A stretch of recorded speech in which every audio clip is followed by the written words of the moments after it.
All right, wish me luck. Hey, Philly.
All right, y'all. I'm just trying to share this stream to Facebook. Let me know if y'all can hear me.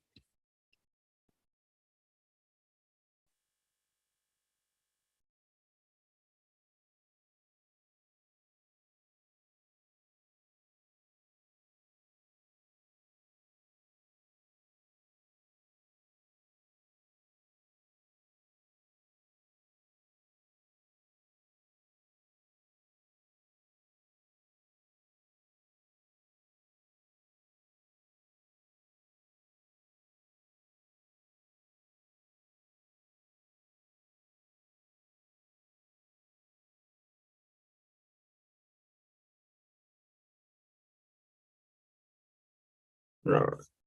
I'll share the link. I'm gonna wait for people to get on.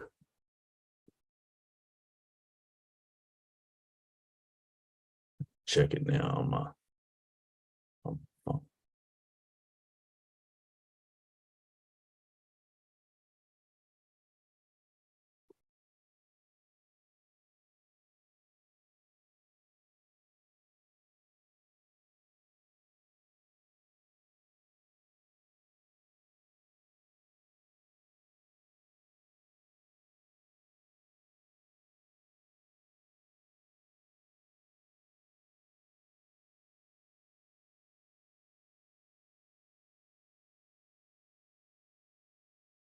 All right, I think we're working. I think everything's working. Check the volume over here. Check the volume over here.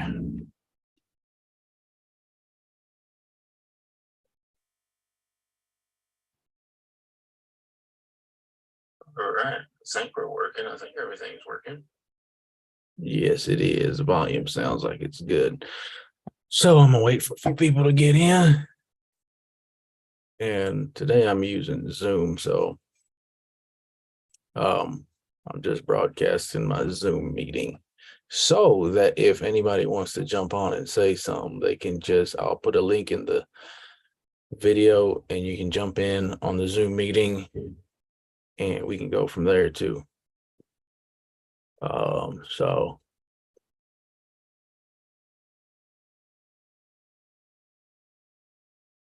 let's see, where am I at? All right, we're good. We're good. All right, y'all. A lot going on in the league this week. Wait a little while longer, maybe make some small talk till some people get in. Then we're gonna go from there.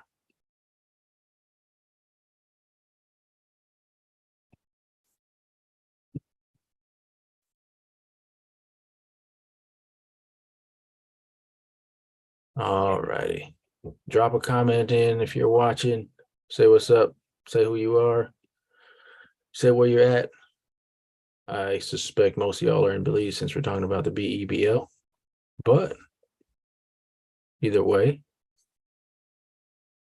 let me check the page that I. That's not it. That's not it. That's not it. So let's go here. I'm messing up my whole live stream thing on, but I'm looking at it. There we go. All right, 7. Good deal.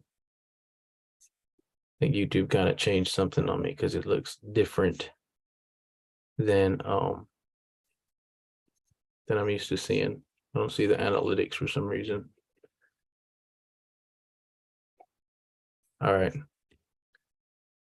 Oh, yeah, here we go. Show more, show less.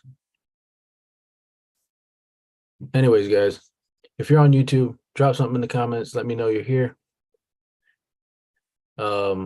Share the stream, like the stream, do whatever you want to do with the stream, except turn it off. Just don't turn it off. We're going to get into some good stuff this week. I sent out I put out a post this morning on Facebook, which I'm going to bring up over here on my phone. I'm getting high tech. And then we're going to cover a bunch of questions or topics that people thought or people suggested that I should cover. So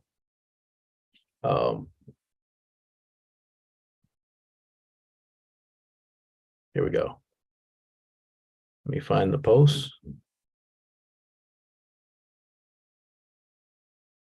And then we will get to addressing some of these things.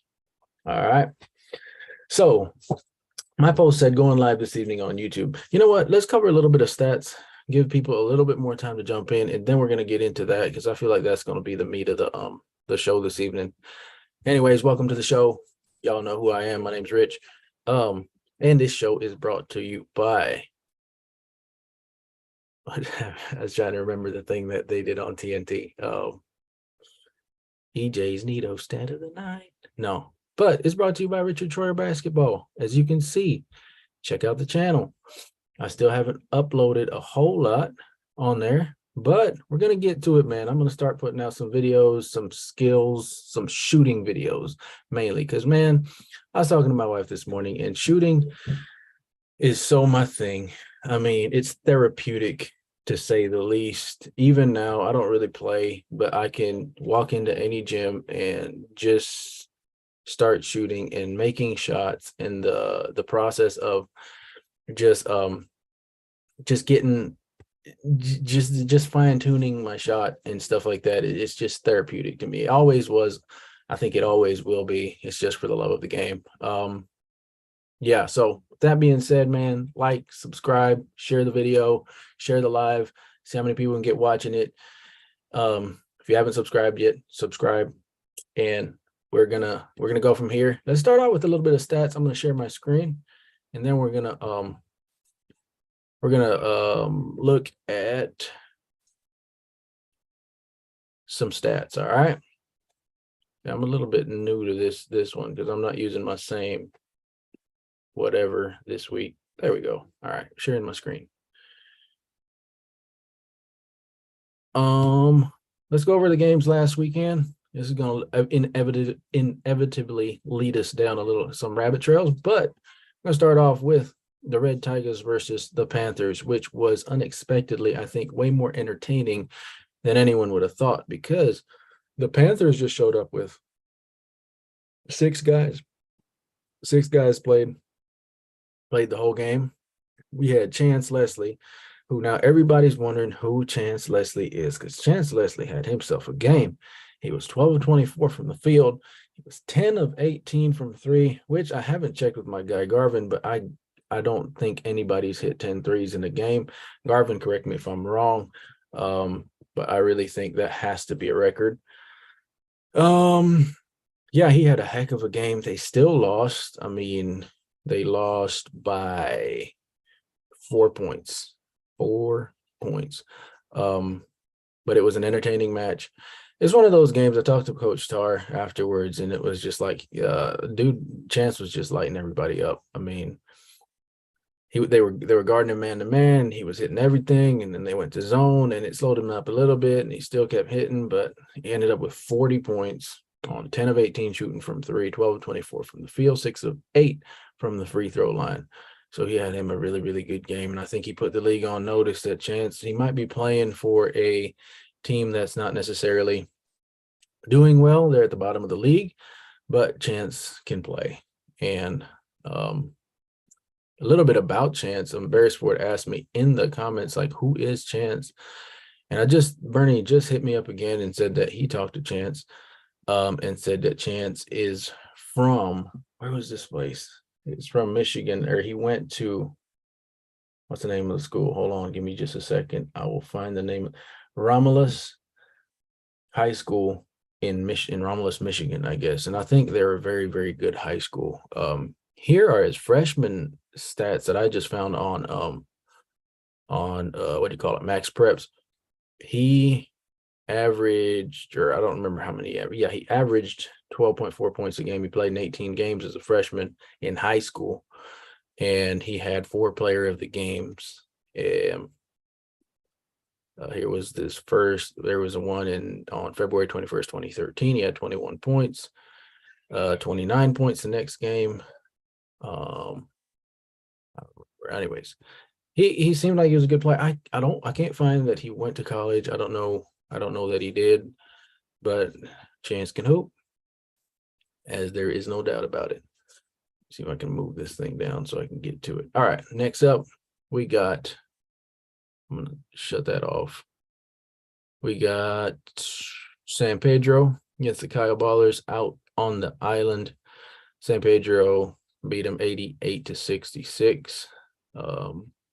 San Pedro has a bunch of guys that just can get into double digits on any given night, and that's what happened on this night. We got Francis Arana with 13, 15 for Jamal Clifton, 14 for Jihad Wright, 16 for Kyle Stewart. Ballas had Mark Gordon with 21, Darnell Oden with 13, Rich Smith with 8. So, I mean, I think those guys are checked out by now. I think they're ready to call it a year. Just finishing out. This was probably given the fiasco in Orange Walk, this was the game of the week for sure. It was probably the one I looked forward to the most, but it was it's really good. A really good game. The first half was all in favor of the Dream Ballers, and then in the second half, the Hurricanes cranked up the intensity on defense, and really, I can't remember.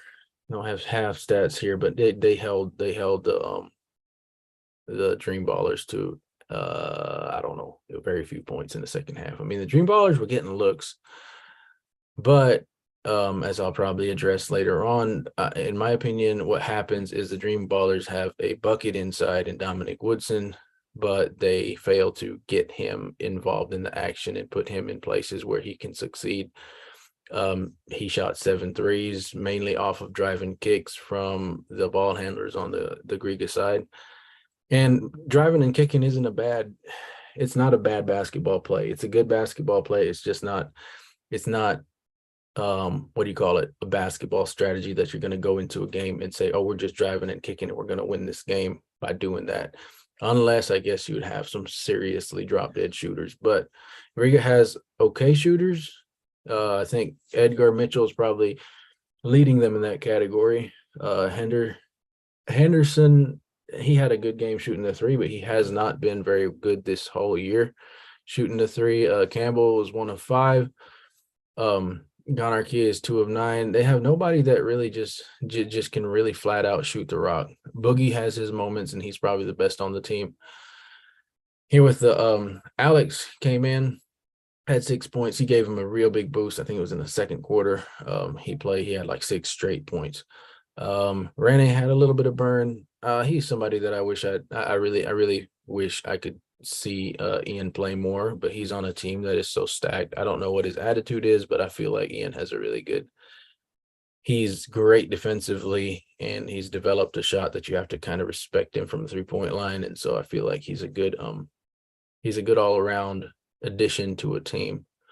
There's just so much talent on this team that it's hard for everybody to play. Coop played well, 20 points. I mean, you just see flashes of him, and he could be that way, I feel like, night in, night out, but he doesn't have to, and he's not required to, and it's not asked of him.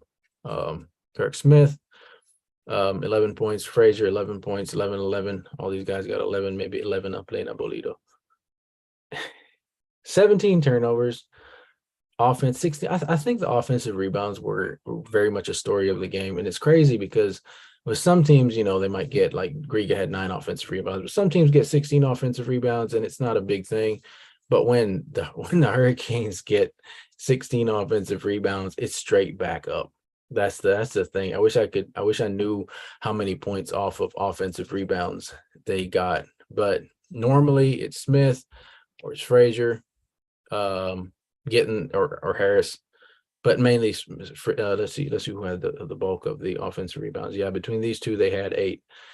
And when those cats get it, they're going straight back up. It's not they're dribbling out. I think Smith had two dunks off offensive rebounds. Chris had like 1 or 2 as well.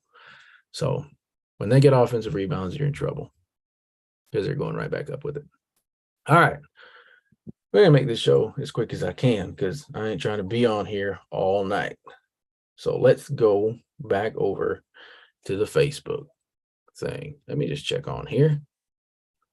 Colette Montejo is on. Appreciate you guys being on. All right. Now I'm going to stop sharing my screen for now. And we're going to address some of these questions, and I'm going to go get real honest with y'all, all right?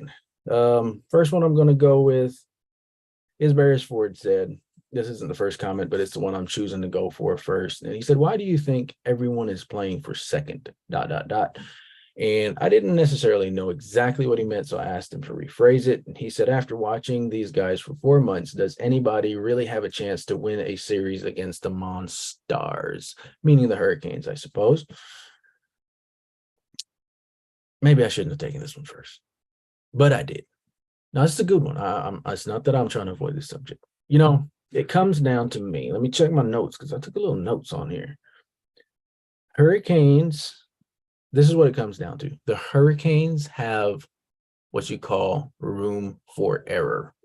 They have so much talent, so much length, so much skill on their team that it can overcome a lot of mistakes, right? That's what room for error means. It means that you can make mistakes and still be okay because your talent, your length, your skill, your ability covers for that. So that's what it comes down to me. Comes down to for me is that the Hurricanes have a lot of room for error. It's not that no one can beat them. I don't see anyone that I watch in the NEBL executing a game plan offensively, defensively, in any way. At this point in the season, I don't see anybody executing well enough to beat the Hurricanes. And let me expound on what I mean by executing well enough.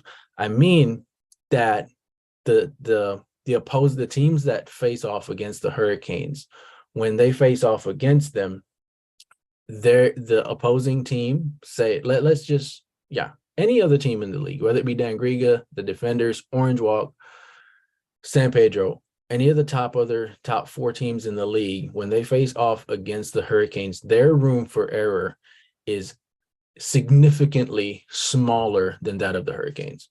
So all that being said, they need to execute extremely well. They need to have a very good, foolproof game plan, then execute that game plan very well defensively and offensively in order to overcome the discrepancy on talent, length, and skill. So that's my view of it. So to answer Beresford's question, after watching these guys for 4 months, does anybody really have a chance? I do believe people have a chance, but in order to have a chance, they have to execute flawlessly. It's the bottom line. Just because of the depth of the Hurricanes roster, their height, their length, their skill, and just they're talented. They're extremely talented. And so for anyone to beat them, they can't make mistakes. All right, I think someone said something here on YouTube. Hold on one second. Beresford said, "How would I attack them?" Well, that depends, Beresford, on who we're playing. Like who? Okay, Dan Griga. Say I'm Dan Griga. How do I attack the Hurricanes? One thing that I would advise Dan Griga to do is that Dan Griga has to utilize Big Boy, because, and this is where I see, and we'll probably get into this a little later on in the show, but where I feel like there is a lack of coaching, I guess would be the first thing. And if the coaching is there, so I'm going to give the coaches a pass. Like if the coaches are telling the players to do the right thing, there's a lack of discipline on the players' part. Because I have yet to watch a game in the BEBL where I see the crazy thing. All right, let me say this: the Hurricanes are probably the best. They're the most stacked team in the league, and on top of that, the Hurricanes are one team that I see they'll run a play and get a bucket out of it, and it's that rip screen over for Chris, coming over the rip screen over by a guard, coming over for Chris, entry pass I think by Harris. Chris gets a pass right under the bucket, and he gets a shot out of it, gets a bucket out of it. So although they're the most stacked team, yet I see them executing probably the best out of any team. So that significantly lowers anyone's chances against them, because you have to out execute them. That's your only chance. And I don't see anybody doing that. So back to Griga. Griga needs to implement a play. They could copy the Hurricanes play. They could do the exact same thing that the Hurricanes do, because they have shooters. All they have to do is have the guard come down. I should draw it up, but maybe I'll do that if we have time later on in the show. But yeah, to answer your question, Barefoot, how would I attack them? I'd attack them through Woodson every time. And so now you have an inside out game, which drive and kick is an inside out game. It's just not as an effective inside out game, because you get Woodson on the block, actually on the block, not in the mid post in the dunker spot, on the block with a catch, and he goes quick, they're either going to have to double right away. Now you have slashers like Jaheim slashing off the ball, or you have wide open kicks to Boogie, to Henderson. And see, all of this stuff sounds really easy in theory, but it's extremely hard to execute. And so in practice, you have to get a lot of reps. That's how I would attack him. If I were the defenders, it would have to be a different game plan, because the defenders have different personnel. Going to the next comment, Brighton Young, my guy from Kyle. Brighton said, "Who do you see being the best team with no imported players?" That's a loaded question. I tried to do some research on this one, but because of the way the website is, I think they don't have the roster. So I was going into the website trying to just look up the entire team rosters and to see, who I think stacks up as strictly Belizeans, not Belizean Americans, not Americans, but just Belizeans. But I really couldn't get in, and I just had to I couldn't find those rosters, so I just had to go with something right off the top. And right off the top, I just wrote down Griga, Hurricanes, and Orange Walk, which I think San Pedro would be in that mix too. But I think the thing that's big for Griga and the Hurricanes is that Griga and the Hurricanes both have great point guards. They have two of the best point guards, best Belizean point guards in the league. I think that would play a huge role in their effectiveness as a strictly local team. That led to more conversation. Alex let Brighton have it about the whole Belizean Americans and stuff like that. Alex said, I'm going to read that part, but he said, "To see locals prevail, then you need Belizean Americans and good foreigners for agents and other countries to even look at you and take you serious. If you don't like the BBL, that's your opinion, but the show going to go on regardless." Brighton responded with some flowery comments, like he sent him roses and stuff, and then Alex didn't want it, so that's how it ended. If y'all didn't think that was funny, I thought it was funny. All right, I got jokes. Cool. Jermaine Young said to Brighton, he said, "Step up on Ogia and stop worry about the imports." And that's kind of my sentiment. That is my sentiment. I mean, Devin Booker didn't start a game in college. He came out of Kentucky, never started a game. Now look at him now, like he worked on his craft and now he's surgical, I would like to say. Um, all right. Let me see any more here. Um, Broderick Neal said, here we go. Broderick Neal said, Belize needs a second division. And this is gonna get interesting, guys, because a bunch of these questions kind of go together, or comments kind of go together. This is like the last topic, I guess. Let me cover Garvin's first, and then we're gonna go on to that. The player development, or the development of leagues in Belize and players in Belize, is a loaded one. So we're going to cover that last. We'll probably end with that one. Garvin said, is the league marketed towards a young demographic? I see everyone doing school visits, but do you, me, Richard Troyer, think the league is marketed for kids? I guess that depends on the team and the market. Games begin at 9 p.m. mostly. I know at the age of 6 to 10, viewing a basketball game with tall, fast, athletic individuals was very influential. And yes, I see most people posting pictures of preteens and teens with players. I think, I don't know, it definitely depends on the team and where the team is on the market. Belize City, I think, draws a whole lot more, way more of the nightlife crowd. And so I had asked about this because I played in Cayo, and most of our fan base were young high school kids from the high school. We played at the high school gym. And so I asked about that, and I was like, don't you think it would be better for us to start our games at like 7:30 or 8? Because I mean, if I were a parent, I wouldn't want my kid out 9 coming home at midnight, high school age children. And the response to me was that it initially, I think it was just a carryover, kind of a tradition from older semi-pro days, when semi-pro was held primarily in Belize City, and it was geared toward the nightlife crowd. And also it was had to be scheduled around the local news, because if Channel 5 or Channel 7 was going to show the game live, then they had to do their newscast, which is normally at 7 or 7:30. They had to do that first, and then after the broadcasting the live newscast, then they could bring the game to the public live. And so that was a big part of why games started at 9 or later in the city in the early days of the semi-pro. And then it seems like the NEBL / the BEBL kind of carried on that tradition and just continued starting the games at 9. And it's a little different now, because now we have TNC who airs all the games live, and they don't do a newscast at 7, and they're primarily focused on sports. So I think it would be in the best interest of district teams mainly to possibly explore an earlier start time. I know in Cayo they did that this year. Like, I think they did a couple 7:30 or 8 games, primarily because their demographic was high school children and high school kids in that age group. And I think that really worked out well for them. However, in Belize City, it seems like the main games, the rivalry games, are still they're bringing big crowds. And I think Belize City is more of, it's not so much that demographic. I think it is more of it's an older, it's a more nightlife people, they go to the game and go out afterwards. So kind of that's my view on that one.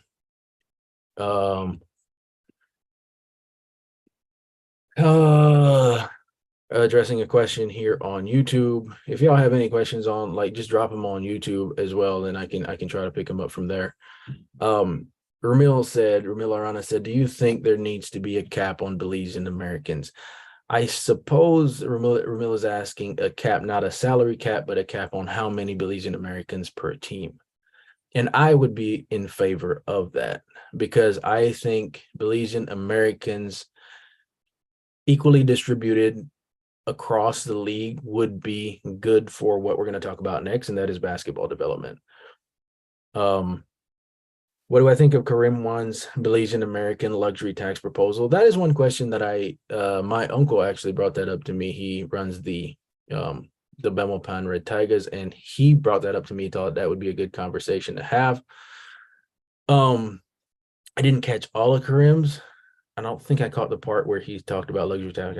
I thought I caught where he was talking about more officiating.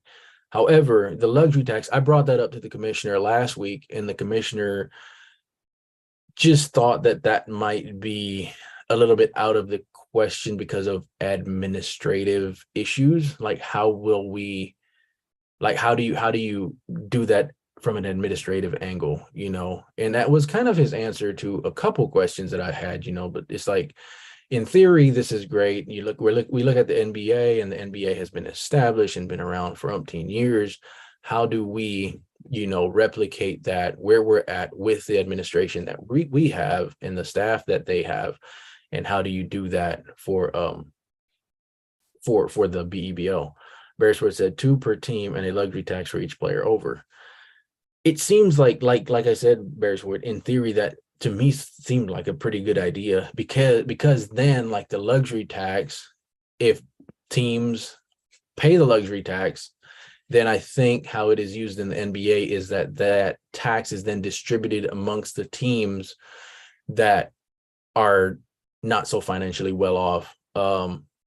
So in this case, it would be, your possibly your Coyotes, your Belmont Ponds, and your PGs, because the teams that are seemingly out of the playoff run, they have a hard time finding finances to finish the year because their fan base dwindles after they've been, after they've lost their chance of getting into the playoffs, and that's tough for them. So I think that luxury tax would help in that regard, so that those teams would find it a little easier financially to finish out the year, even if their playoff hopes have been dashed. Romeo said the league would still look the same way. The teams will will have the same battalion. Colette Mejia Montejo said, wouldn't luxury take place after salary cap has been set in place? That's the thing, Colette. Like, they tried a salary cap. Don't know the year, but it was one of the last 2 years I played. I think it was 2 or 3 years I played, and it's kind of a joke because you can't, unless you set the salary cap extremely high, because if you don't, I mean, that would be one way of getting rid of Belizean Americans, getting rid of Americans in the league, because there's no way. Okay, I think that the salary cap was like at, how much was it? It was like $2,000, I think, the year when they had it. Most single American players are not coming for the entire cap. I don't know if it was Belizean or American dollars, but you can't, I mean, especially today, I mean, with inflation, like, it's hard for a player from the US to come to another country and play for $1,500 to $2,000 US per month, because they have expenses back at home, and that does not cover their expenses back at home. I mean, they can make it work, I'm sure, because I think that is probably the range right now in the NEBL for an American. But yeah, it'd be extremely hard. So you have, like, you have 2 Americans, that's already $4,000, and then you have to pay your Belizeans, and then you have to pay your Belizean Americans. So say you set your salary cap at what, 15? Are we talking Belize or US? I'm thinking US, between 10 and 15 US. Like, PGs, Coyotes, Belmont Ponds will still struggle with that. And if we bring the salary cap all the way down, then we eliminate a lot of the competition. And I think that's kind of what we're going to get into here. Yes, Colette, I think 10 to 25 is more realistic. However, I don't know how many teams have 10 to 25K a month for their team. I mean, you think, okay, we go January to, it's May, it's probably going to finish up in June. So January, February, March, April, May, June, that's 6 months. 6 times 10, that's 60K. That would probably be a little more, but that's 120K Belize. 6 times 25, 6 times 2 is 120. You're looking at $150,000 US to run a team. I think that's a little bit outside. Yeah, I don't know, man. I don't know. We'd have to talk to some of the owners to get a better view of what they're spending right now, like how much it costs to run a team. I could probably get some more info on that by next week. That's something I'll have to look into. All right, back to basketball development, because that was the other main theme on the Facebook thread. Jamal Swazo, I think, started it off asking, what can our Belizean players, local talent for the lack of a better term, do to be on the level of the international players, and how can they do it here in Belize without having to go to an international program? We had some interesting responses. Anderson Reese, who's the coach of Orange Walk, better known as Roscoe, said Belizean players need to work on their all-around game and physical condition in the offseason. It's that simple. Once players are disciplined to be in proper condition and have put in the necessary repetition along with the proper basketball weight training, they will be on the level with the international players. Good points. Rico Black said, good morning. My belief is that the teams that have great sponsorship would approach some of our best local players and offer them great income, but then they would only get limited playing time to display their talents. At this moment in time, most youths are taking a lick financially, so what is offered to them they can't refuse. So they prefer to take the money over the chance to show their abilities and talent and compete against all the best. I never want to sit and watch a player play. I want to compete against the best and the baddest players. Talent only grows while playing and not sitting watching others do the competition for you. You can learn from watching, but you need to show what you learned from watching. Just my take. I'm a warrior. I don't think we can argue with Rico on that point. More to come. We'll address a little more of that, I think, in the later discussion. Moving on down. Back to another post that kind of talks along those lines. Project Neo, Coach Brad said Belize needs a second division league or an all Belizean summer league with restrictions allowing the local talent pool of players to develop. Brighton Young said exactly. Jamal Swazo said, what development programs can be put in place by BEBL teams to support development of junior players, U18, as a complaint from teams is that there isn't sufficient quality players to select. A complaint from the teams is that there isn't enough sufficient quality players to select from. That's a good idea. Joe Awe, coaches Sacred Heart, said how skill and personal development need to develop together. We hear of so much raw talent and we can see it, but the damage in the personalities will never ever make our sports improve. When Michael Jordan found his personality magic, one of his closest brethren got into trouble and was locked up. Jordan was called to make bail for him. Jordan packed $250K in a briefcase, bailed his friend out. Once outside the station, he hugged his friend for a few minutes without a word. Then he took the briefcase with the money and gave it to him and told him, I don't ever want to see you again. Then he walked away. The rest is history. That's growth. But these young kids aren't growing. The skills show, but they are not coachable. And I am a coach. No one knows that.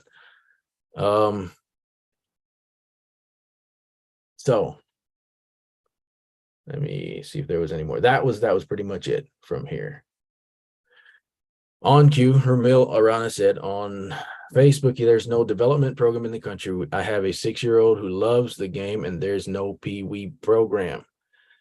People have to invest their own money to develop the younger generation. Jared Bowden said Pee-wee runs in the city sponsored by the city council, Belmopan by Trojans.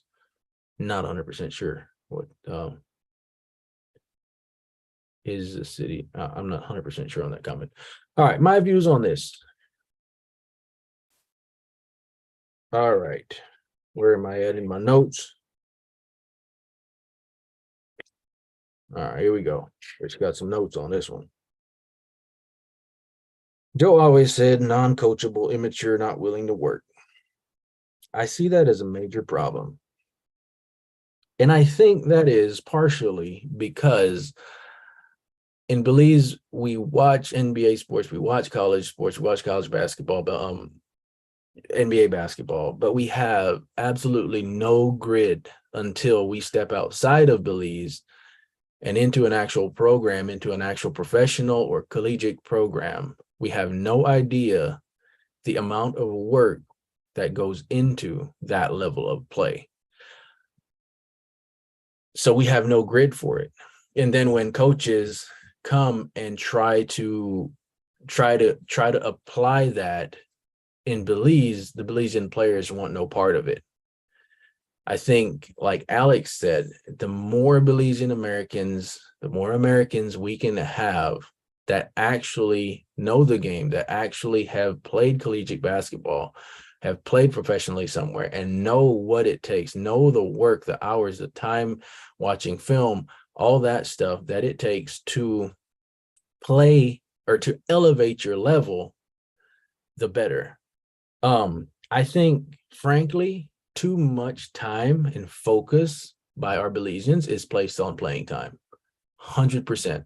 And that is why I'm like, yeah, have leagues, have other leagues, have a development league, but I am not necessarily 100% thrilled on those ideas. You know why? Because development takes place in practice and in preparation. And the other day I asked on Facebook, how many NEBL teams watch film? And I think Orange Walk does. Alex said they tried at the Hurricanes. It doesn't really work out. I think possibly the Defenders does. Nobody really said anything from that camp. I know Bernie, so I know Bernie might try a little bit, but it's extremely hard to get people together for a film session because it is not prioritized. They feel like it's just dumb. Like, sometimes we get together in Cayo, when I played, we'd get together and we'd watch the game. Watching the game over is not necessarily watching and dissecting and learning from watching film. It's not a film session. That's just like you getting together with the guys and watching the game and laughing about certain things.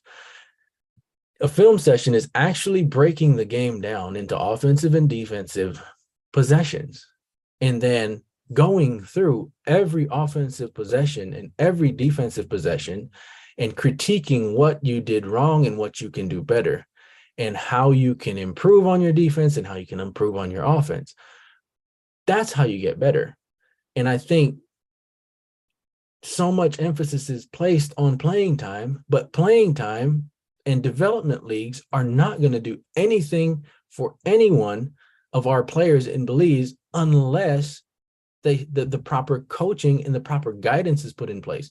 Because you have the local leagues, and all you do is you go out there and you run up and down and you play basketball, and you cement your bad habits. You cement the bad habits that you have because no one is dissecting it. No one is telling you, you know what, let's break down the film on this, and you're doing this, this, and this, and this wrong, and we need to improve this, this, and this. And not from game to game. They're not doing that. From practice to practice, they're not doing that.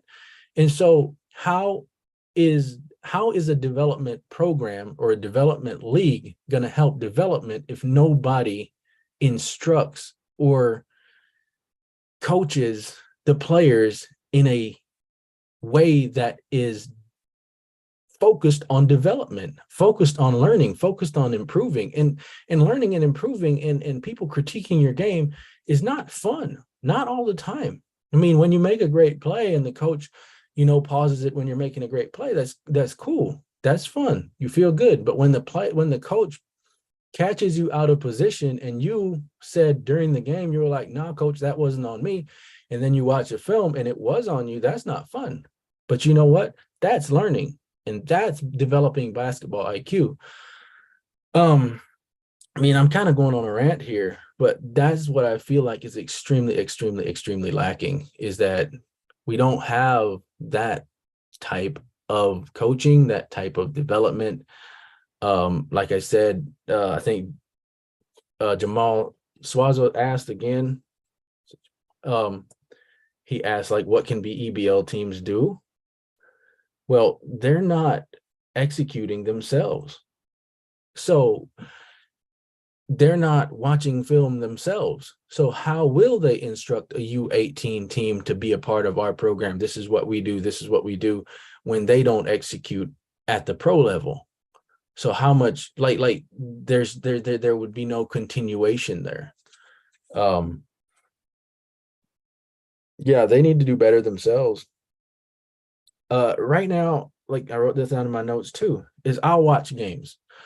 And so much I just have to pull a number out of my hair, out of my head, out of thin air. But I would say 75, probably more like 85 to 90% of buckets come out of individual playmaking. That's just the way I see it. I don't see a play to a made shot. I see a playmaker taking umpteen dribbles, making a play, creating a shot either for himself or for a teammate. And that is the offenses that most of these teams run in the BEBL. It is so much playmaking. It's so much one-on-one. It's not execution. It's not execution. It's not system basketball. And so we watch that, and that, like, how do you teach that? Like, you can teach playmaking, but like, not everyone is going to be a playmaker. And that's why, like, I had a young player this year ask me, he's like, I don't know what my job is. Like, I don't know what I should be doing when I get on the floor. And I couldn't help him, because if their team had a system, if their team had plays, if their team had responsibilities and players knew their job, I could have instructed him and been like, hey, yeah, you got to be here on this play, there on that play, this, like, defensively, I could have tried to help him out, but even defensively, it was chaotic. So players, I mean, I think Bill Belichick used to always say, no, do your job. How in the world are you as a player going to do your job if you don't know what your job is to do? And no one's telling you what that is. No one's telling you what to work on. I had a young player in Belize also tell me, because I think of all the resources available on YouTube and on Facebook and just all over the place. It's like all these resources are available that weren't available to me when I was growing up. I was like, man, if we had those, like, I'd have been better. But the thing is, this young player told me, he's like, I don't know what to work on. There's so much stuff on the internet that I have no idea what to work on. Yeah, I don't know. I don't know if all this makes sense, man, but that's just kind of the way I see it. Ramil said, I think Belmopon is more consistent. Yes, I think, but definitely, I mean, with Coach Tar, I think Belmopon just tries to do what they try to do.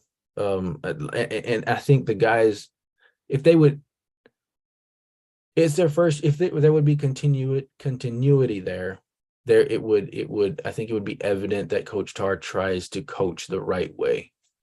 And I know Coach Smiling as well. Like, Coach Smiling will put stuff in. I don't know.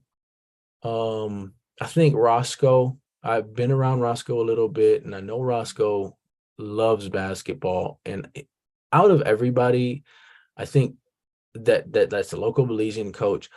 I would put Roscoe way at the top, because Roscoe has been somebody that I've seen invest in himself out of his pocket, trying to get around the game more, around coaches more. He's I know he's done stuff with great coaches. When Milt Palacio came down to coach the national team, Roscoe made it a point to be there, and he was all about learning the game. And I mean, I can't say enough good things about what I think about Roscoe. I think very highly of him. I think he's learning and has learned a lot.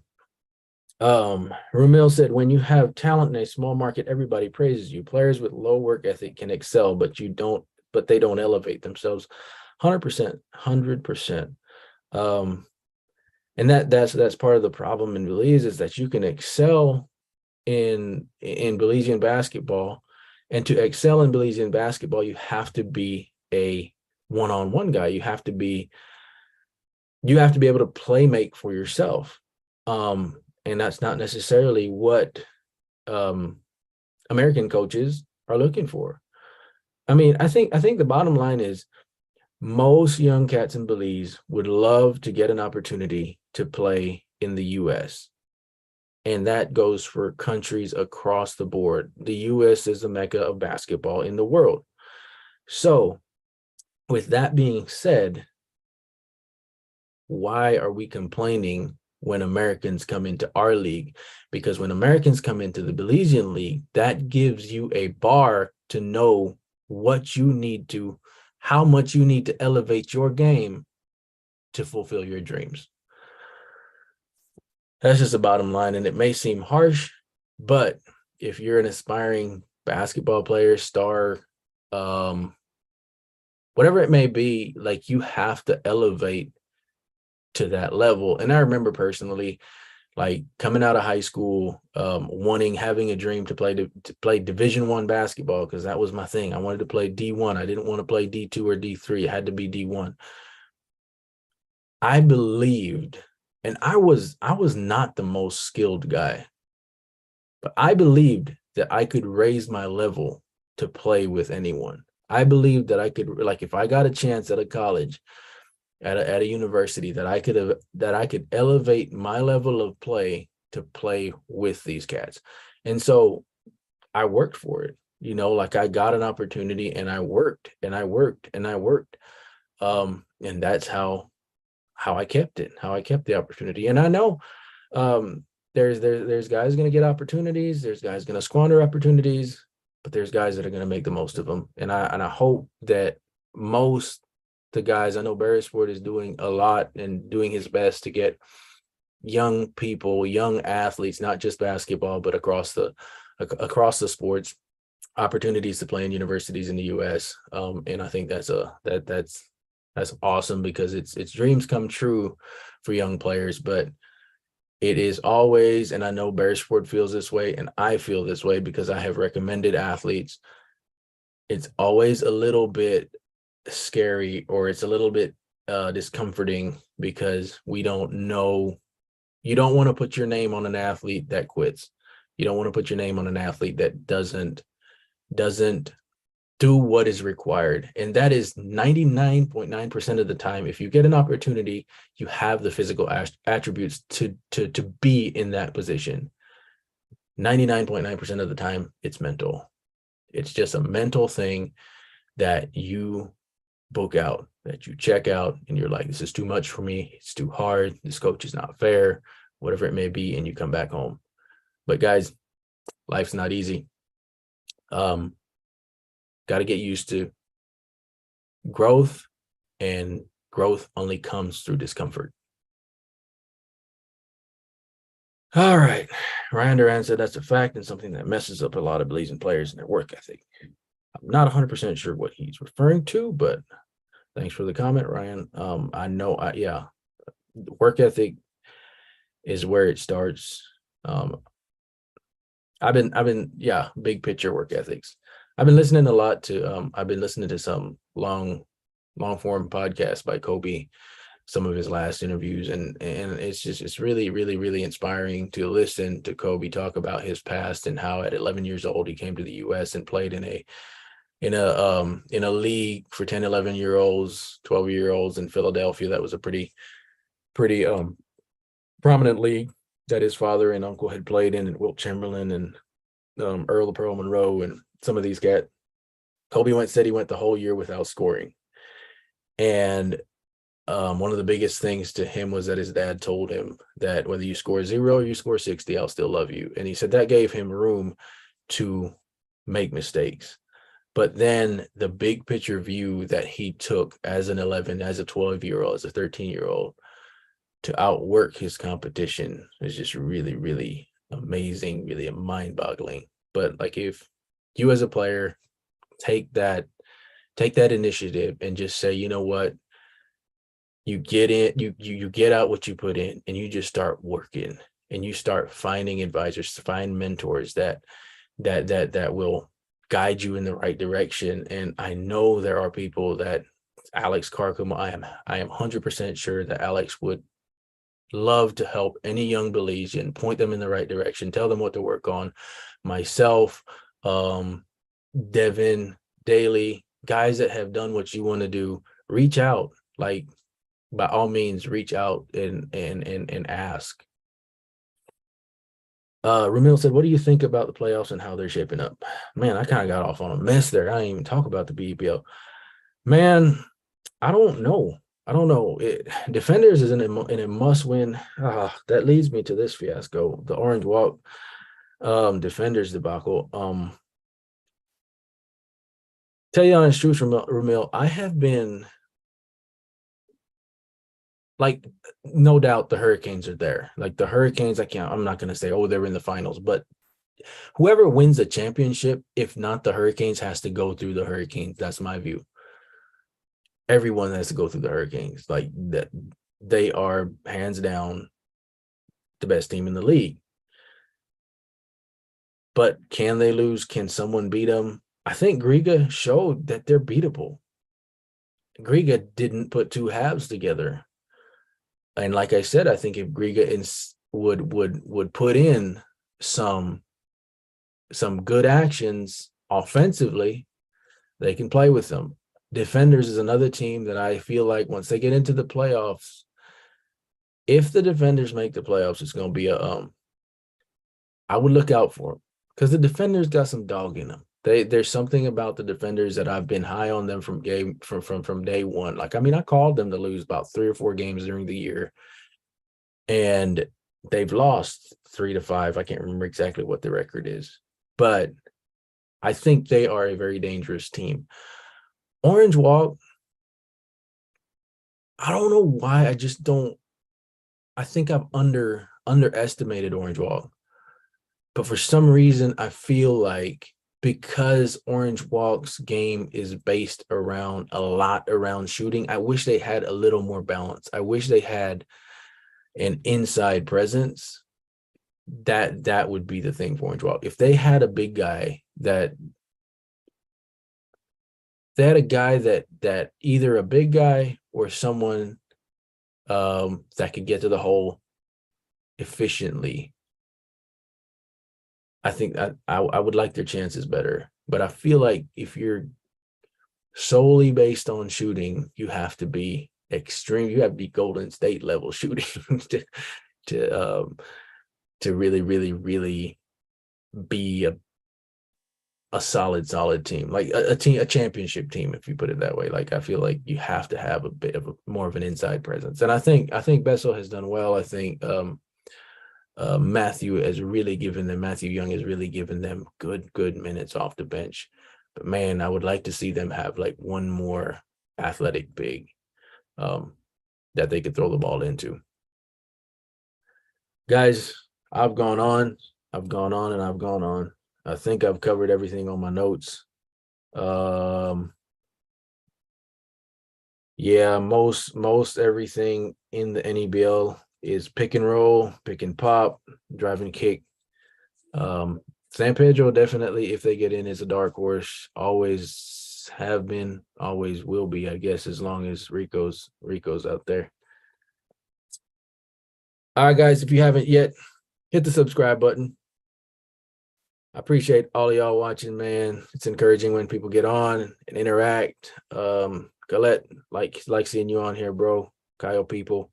Ramil, appreciate all the input. I missed my guy Garvin tonight. Barry Ford, appreciate you. Who else was on here? Jared Bowden, thanks for commenting. Yeah, man, I know there's a few other people watching that didn't comment, but I appreciate each and every one of y'all. Share the live. I'm gonna post the video in Facebook. Y'all can share it and get as many views on this as we can. I appreciate y'all, man. Y'all have a good night. Peace. God bless. Until next time, stay basic with it, y'all.